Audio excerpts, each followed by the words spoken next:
आज के इस वीडियो में हम बात करने वाले हैं zeroth law of thermodynamics के बारे में। In our last video we have studied about thermal equilibrium। तो क्या होता है थर्मल इक्विलिब्रियम? अगर दो थर्मोडायनामिक सिस्टम ए और बी आपस में कांटेक्ट में हैं और उनके बीच में वॉल इंसुलेटिंग है तो कोई हीट का ट्रांसफ़र नहीं होगा। तो इसका मतलब सिस्टम ए का टेम्परेचर T1 ही रहेगा और सिस्टम बी का टेम्परेचर T2 ही रहेगा। मतलब टेम्परेचर जो है दोनों सिस्टम का चेंज नहीं होगा। तो हम क्या कहेंगे, सिस्टम ए थर्मल इक्विलिब्रियम में है और सिस्टम बी भी थर्मल इक्विलिब्रियम में है, क्योंकि टेम्परेचर चेंज नहीं हो रहा है। लेकिन अगर दोनों सिस्टम्स के बीच में वॉल कंडक्टिंग है और एक का टेम्परेचर ज़्यादा है दूसरे का टेम्परेचर कम है तो हीट का ट्रांसफ़र होगा। और कब तक हीट का ट्रांसफ़र होता रहेगा? जब तक दोनों सिस्टम्स का टेम्परेचर सेम ना हो जाए तब तक।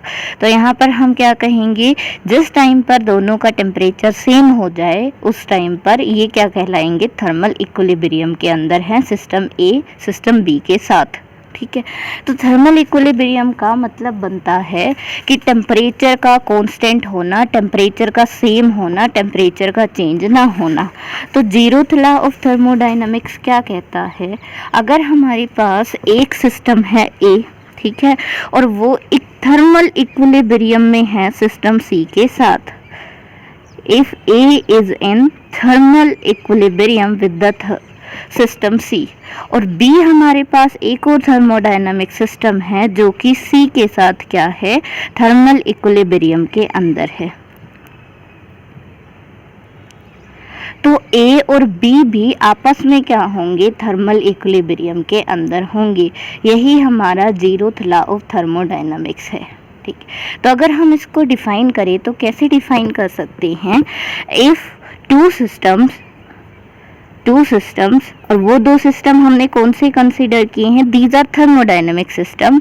If two systems A and B are in thermal equilibrium with the third system are in thermal equilibrium with the third system C, third system C separately, मतलब अलग अलग से दोनों क्या है, C के साथ इक्विलिब्रियम में हैं।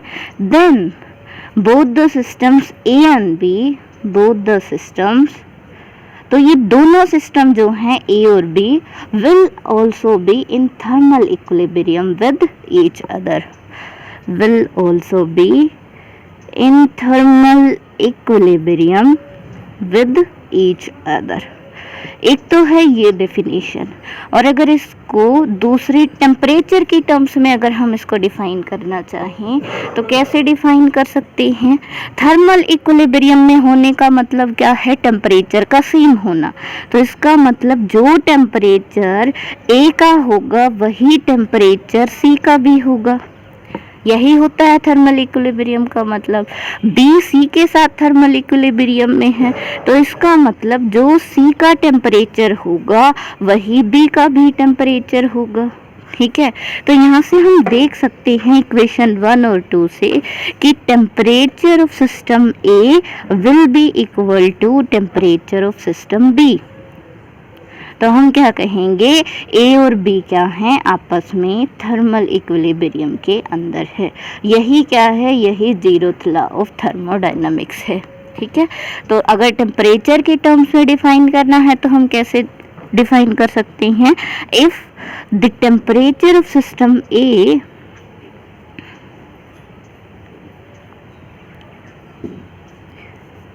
Temperature of system A and B is equal to temperature of system C,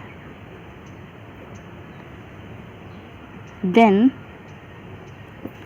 temperature of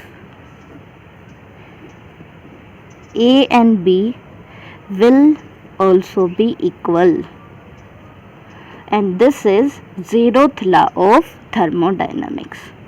और इसको zeroth law क्यों बोला जाता है, देखिए इस लॉ से पहले जो हमारे पास थर्मोडायनामिक्स के फर्स्ट और सेकंड लॉ थे, फर्स्ट लॉ, सेकंड लॉ और थर्ड लॉ, वो तीनों ही डिफाइन हो चुके थे। ठीक है।